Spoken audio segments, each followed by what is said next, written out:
你哋有冇發覺呢？自己同另一半明明有溝通，但段關係反而越搞越衰嘅。有家事法律專家就話，好多兩公婆最後要搞到上家事法庭。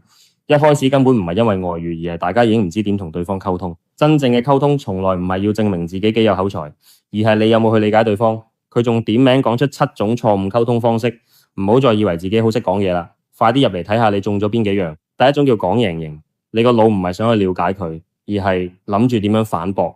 大家根本唔係想解決問題，只係想爭邊個贏。第二種叫一巴打死型，對方分享感受嗰陣，你就話你諗多咗啦，聽嗰個接收到嘅信息淨係得一個，就係我嘅感受根本唔重要。第三種叫阿 Sir 上堂型，人哋要嘅安慰，你就喺度上堂教書。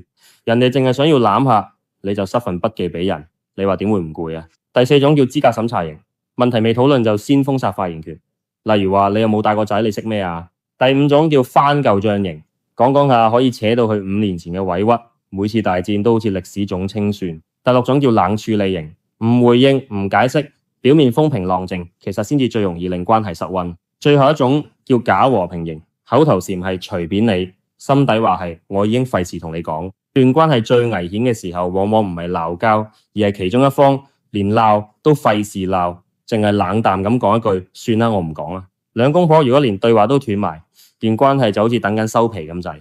你哋同另一半嗌交嗰陣，又最頂唔順對方用邊種方式講嘢呢？留言話我知，覺得條片到肉嘅就 bookmark 埋 share 出去。想睇更多廢佬感情廢 up， 即刻入嚟 Facebook 會員頻道睇更多精彩內容。下期見。喂，你同你另一半喺屋企係咪好似室友咁啊？明明兩個人喺梳化距離唔到1米，但係大家對眼就淨係識得望住部電話。全日講得最多嗰句，竟然係問聽朝幾點送個仔，或者係今晚食乜？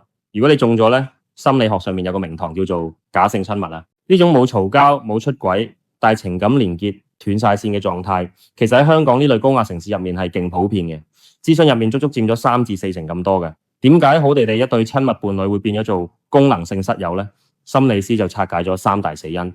第一就係迴避衝突，好多人為咗維持嗰份表面嘅穩定，覺得講多錯多唔講唔錯，結果將真心話全部收埋晒。短期內係好似冇事啦，但係長遠嚟講咧，你嘅情感其實已經退場咗。第二就係功能分工化，特別係生小朋友之後，兩個人嘅互動就剩翻晒任務同埋責任，日日喺度傾經濟啊、育兒啊、家務啊，你哋唔係喺度談情啊，你哋係喺度營運一間公司啊。兩個人根本就係變咗做接送小朋友嘅同事。如果你哋唔處理，去到空巢期嗰陣，疏離感爆發就好容易會搞到屬靈離婚㗎。第三就係生活壓力太大啦。當一個人俾生活壓榨到乾晒嗰陣，親密關係往往就係第一個俾犧牲嘅嘢。仲有啊，我一定要講下呢個合法第三者，即係你部手機啊。點解我哋寧願碌電話都唔同另一半傾偈？因為碌手機成本極低啊，即時舒壓，唔使回應人，更加唔使承擔任何情緒。相反，經營一段關係係要付出時間同埋心神成本㗎，仲要面對溝通嗰陣嘅磨合。結果你以為碌半個鐘手機冇代價，其實你付出緊嘅代價係隱性嘅，就係將你哋兩個人嘅距離越拉越遠。如果你發現自己段關係已經開始失溫，好似唔再主動分享生活，對話只剩必要資訊，甚至連親密接觸都越嚟越少嘅時候，你就真係要採取行動自救啦。好多人唔係冇嘢講，而係以前試過分享但冇俾人回應，慢慢就選擇咗沉默。心理師建議分3階段自救。第一，用觀察取代指責，唔好問你係咪唔愛我，試下提議一齊去個小旅行。第二，要接受改變，一定會唔自然，重新深度對話係會有啲棘嘅，要有耐心練習。第三，如果真係解決唔到，就要專業諮詢。每段關係都有個情感賬戶，你每2個星期都要存翻啲幸福存款入去。最後問下大家，你同另一半對上一次 deep talk 係幾時？留言話我知。覺得廢佬講得啱聽嘅就俾 like share 出去。想睇更多感情快噏，入嚟撳即刻訂閱。請廢佬飲杯咖啡，我哋下次見。成日有人問我揀另一半要點睇，我話最緊要舒服，實力差唔多，好過你貪佢對你好。好多女仔呻話個男人以前千依百順，婚後變咗第二個人。廢佬淨係想講你行條冤枉路，根本係自己攞嚟。你不如睇少啲短劇，睇多啲人性，你就明呢個世界冇人可以一世低聲下氣咁奉承你。人需要嘅係認同，係互補，唔係要個奴才日日幫你洗衫。一個男人一開始極速進攻，甚至違反人性咁服侍你，背後一定有個目的，一係貪你啲嘢，一係等婚後加倍攞返。因為人都有補償心理，前期委屈積得越多，後期反彈得就越狠。暖男低姿態迎合，最後只會換嚟高姿態反噬。真正高質嘅伴侶係大家實力相當，一齊交換情緒穩定、成熟心智、換位思考，而唔係靠冇技術成本、冇人品支撐嘅低階照顧。你貪佢幫你綁鞋帶，將來佢就會要你幫佢還債。所以記住呢句，所有輕易得手嘅好，背後都標好咗價錢，只係等到埋單嗰刻，你先知個銀碼有幾大。真正值得你攞成世人去對待嘅人，從來唔會用委屈自己嚟證明佢愛你，更加唔會用令你內疚嚟綁住你。佢哋會同你並排行，而唔係跪喺前面拉你，或者企喺高處睇你。如果你而家身邊嗰個開頭甜到漏，而家開始越嚟越冷淡，越嚟越多條件，越嚟越覺得你欠咗佢，唔好再幫佢揾藉口。你唔係唔夠好，你只係終於睇清個真相。放手唔係輸，繼續呃自己先係輸到貼地。你嘅溫柔同信任好貴，留翻俾值得嘅人。有同感嘅觀眾留言區講下，你睇清一個人嗰刻嘅感覺，等其他人醒多幾個廢佬喺度等你哋。成日聽人講個正宮又靚又有錢又叻，點解個男人仲會出去揾個平凡人？係咪男人天生就係犯賤？今集廢佬唔同你講道德，直接用心理學角度，再加埋我嘅個人分析，拆解第三者點樣乘虛而入。好多受咗傷嘅正宮會話，第三者做到嘅嘢我都做到啦，呢種好勝心廢佬係理解嘅。但係如果你唔去拆解呢班第三者背後嘅語言邏輯同埋心理餘理，你永遠都揾唔到個盲點。首先有一種最難防嘅叫做攻心為上嘅第三者，佢哋簡直係同理心大師，連心理治療師都佩服啊！當你喺屋企同老公講緊小朋友交幾多學費，管理費又加咗嗰陣，第三者會輕聲細語咁問你做嘢咁辛苦，今晚幫你按摩下好冇啊？話入面冇半句責備，得關懷。男人喺呢種極度放鬆嘅溫柔鄉入面，好容易就將屋企嗰個功能性室友同埋生活壓力掛咗鈎。仲有一種係職業級嘅第三者，佢哋簡直係將男人嘅心理摸到透晒。佢哋唔需要承諾，淨係識得帶動氣氛，令到情人卸低沉重嘅壓力。佢哋一個眼神就知你要紙巾，識得主動剝蝦殼，每句嘢都講得恰到好處，令男人覺得自己好似變翻做國王咁。好多正宮覺得呢啲係卑微，但對於一個長期喺職場同屋企都要孭成頭家，面對緊中年危機嘅男人嚟講，呢種無微不至就係最致命嘅引誘。最抵死嘅仲有一招叫煽動叛逆。呢啲第三者會不斷喺男人耳邊吹風，話你要好好做自己啊，擺脫呢啲枷鎖啦。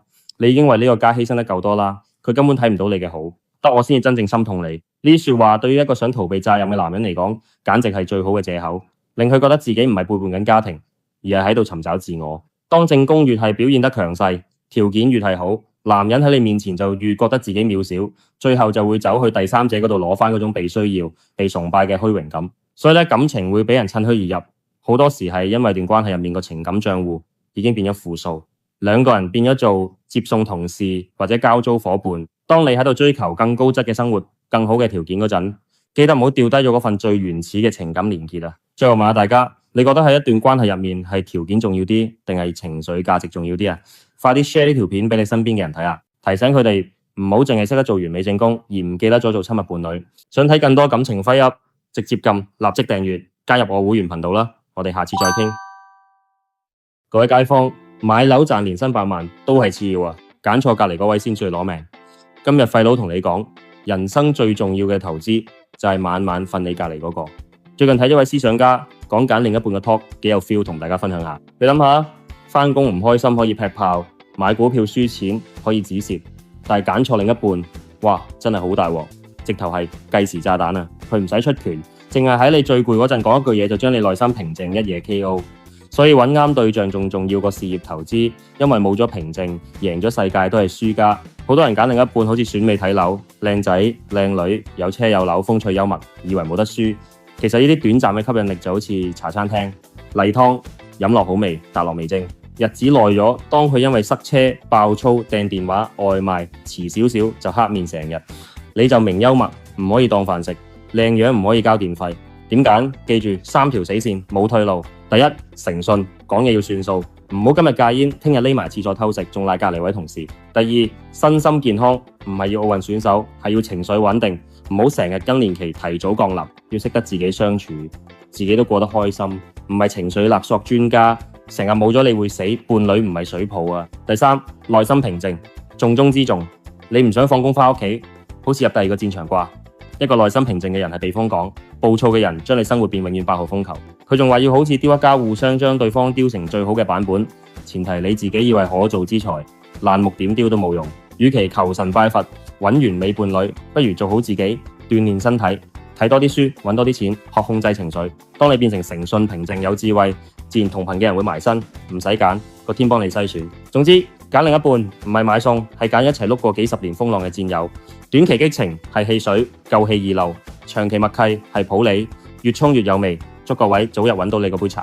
覺得廢佬講得有道理，俾個 like share，俾親友 follow 廢佬廢噏，訂閱埋我 Facebook 會員，入會請廢佬飲杯咖啡，等我繼續同大家廢噏。下條片再傾，拜拜啦街坊。喂，街坊你哋好，廢佬又嚟廢噏。最近碌電話睇到條片，真係睇到我搖晒頭，忍唔住同你哋分享下。條片講個男人半夜12:09先返到屋企，一開門佢個帶有鄉音嘅老婆就黑面神上身，仲開埋 cam 當佢係反禁審。你點啊？你頭先同我講幾點登嚟？你今日同我講幾點登嚟啊？